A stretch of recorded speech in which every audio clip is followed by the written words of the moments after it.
Bila kita nampak raut wajah orang yang tenang cerah, maka ketenangan bukan pada wajahnya.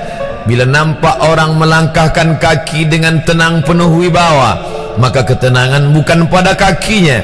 Bila tampak ayunan tangannya tak tergesa-gesa, maka bahagia bukan pada tangannya. Di mana letak bahagia itu? Ala fil jasadi mudghah. Ketahuilah dalam jasad ada segumpal, ada sekepal, ada sesuap. Idza salahat salahal jasadu kulluh. Kalau yang segumpal itu baik, maka yang lain ikut menjadi baik. Wa idza fasadat fasadal jasadu kulluh. Kalau yang segumpal itu rusak, maka dia pun ikut menjadi rusak. Yang segumpal itulah yang mengendalikan mata, telinga, tangan, kaki.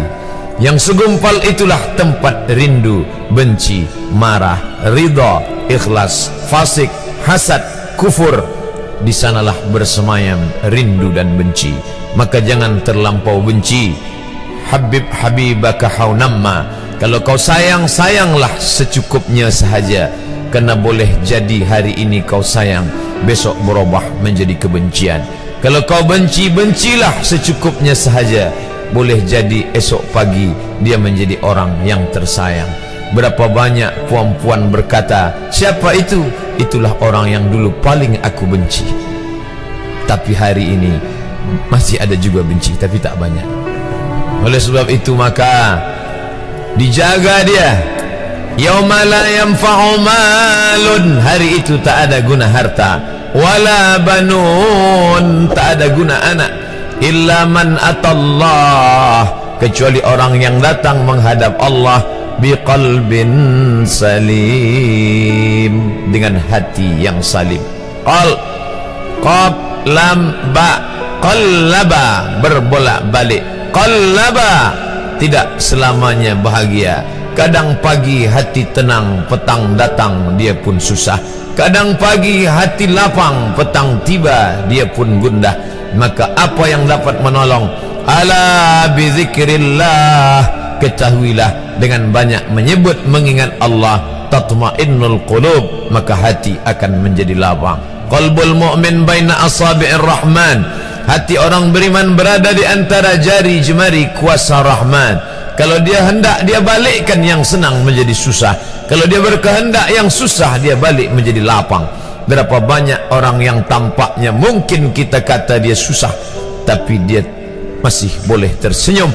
Sebaliknya orang yang menurut pandangan zahir kita cukup segala, makan, pakai, tapi tampaknya kesenangan tak pernah singgah. Apa sebab? Kerana hati milik Allah. Dia ada dalam diri kita, tapi dia bukan punya kita. Lillahi ma fis samawati wa ma fil ard.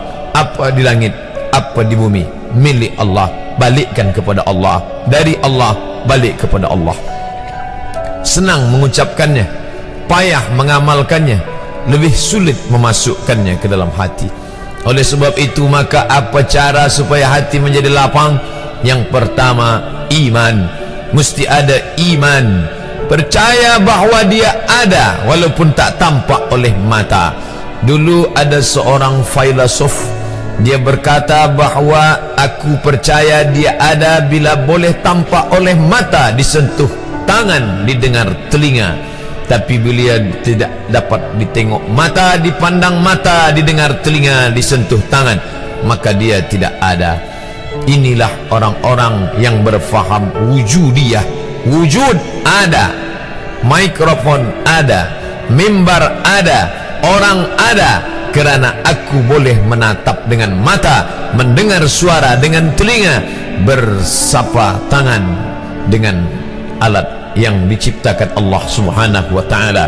Tapi kita mengenal dia bukan kerana rupa.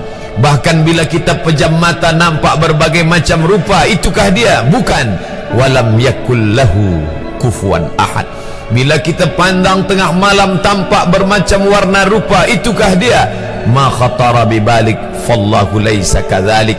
Apa yang terlintas di hatimu, maka dia tidaklah seperti itu. Dia tak dapat dipandang dengan mata. La tudrikuhul absaru, dia tak dapat ditangkap mata. Wa huwa yudrikul absara, dialah yang dapat menatap mata. Jangankan dia, wajah kita pun kita tak boleh melihatnya. Siapa yang boleh melihat wajahnya? Sementara belum dijumpai cermin, belum pandai orang membuat cermin, orang tak tahu bentuk rupa wajahnya bagaimana. Sampai suatu hari dia dalam perjalanan panjang, dia tengok ada pohonan rindang, lalu kemudian dia berteduh di bawah pohon rindang, menghindar dari panas terik matahari. Di bawah pohon rindang ada kolam air, maka saat dia akan mengambil minum dari air kolam, disitulah dia melihat wajahnya. Oh, begitu rupa wajah di dalam